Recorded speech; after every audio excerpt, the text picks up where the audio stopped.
നിങ്ങൾക്കറിയാം, എന്നാലും ഞാൻ പറയാം.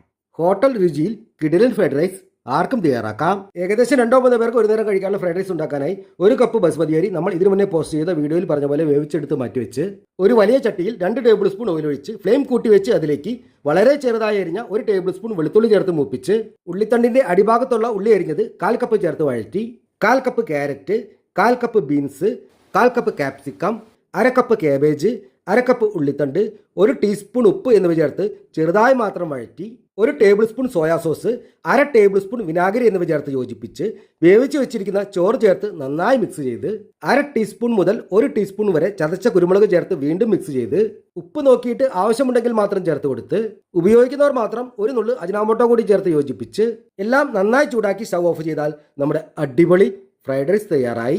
ഇതിന്റെ വിശദമായ വീഡിയോ യൂട്യൂബ് ചാനലിൽ ഉണ്ട് കേട്ടോ. വീഡിയോ ഇഷ്ടമായാൽ ഹൃദയം തരണേ, കൂട്ടുകൂട്ടണേ.